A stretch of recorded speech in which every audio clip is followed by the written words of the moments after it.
స్వజనులుగా ఉండరు. మన లోపాన్ని ఎత్తి దెబ్బ పొడుస్తూ ఉంటారు. మన లోపాన్ని ఎత్తి మాట్లాడేవారే ఉంటారు.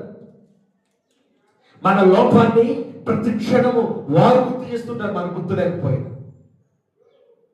మన లోపం ఎదుటి వారికి ఆయుధంగా మారింది. దేవుని పిల్లలారా, నీ లోపం ఎదుటి వారికి ఆయుధంగా మారకూడదు. నీ లోపం ఎదుటి వారికి అవకాశంగా మారకూడదు. నీ లోపం ఎదుటి వారు నీ మీద పెత్తనం చెలాయించే వారికి ఉండకూడదు. అలా ఉండకూడదంటే మనం ఎలా ఉండాలి? దైవభక్తి కలిగి ఉండాలి. దైవభక్తి కలిగి ఉంది. స్వజనుల మధ్య కాపురం చేస్తుంది.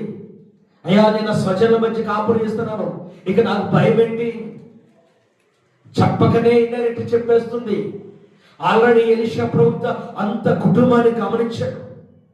ఈమె ఆయన్ని గమనించింది, ఆయన నడవడిని గమనించింది, ఆయన మాటని గమనించింది, ఆయన ప్రార్థన జీవితాన్ని గమనించింది, ఆయన భక్తి గల దైవజనుడని భక్తి కూడా చెప్పుకుంది. భక్తులు మాట్లాడుకుని వారి కుటుంబంలోనే, వారి ఇంటిలోనే ఒక మేడ గది పైన చిన్న గది కట్టించుకొని ఆ గదిలోనే దైవజనుడికి మంచము, పీట, దీపస్తంభం అన్ని జాగ్రత్తగా సమకూర్చి, దైవజన ఇది మీ కొరకు మీరు ప్రతిష్ఠించుకొని మీరు వచ్చినప్పుడల్లా ఉండొచ్చు వెళ్ళొచ్చు తాళాలు వారి చేతికి అప్పగిస్తే ఆ దైవజనుడు ఆ షునేమి పట్టణానికి వచ్చినప్పుడల్లా అలాగునే చూస్తూ ఉన్నాడు.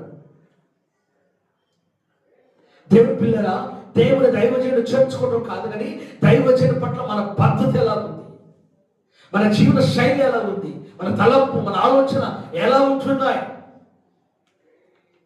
ఈ దైవజనుడు వస్తూ వెళ్తున్నాడు, ఈయన కూడా మౌనంగా లేడు. కుటుంబాన్ని గమనిస్తూ ఉన్నాడు, వారి పరిస్థితులు గమనిస్తూ ఉన్నాడు.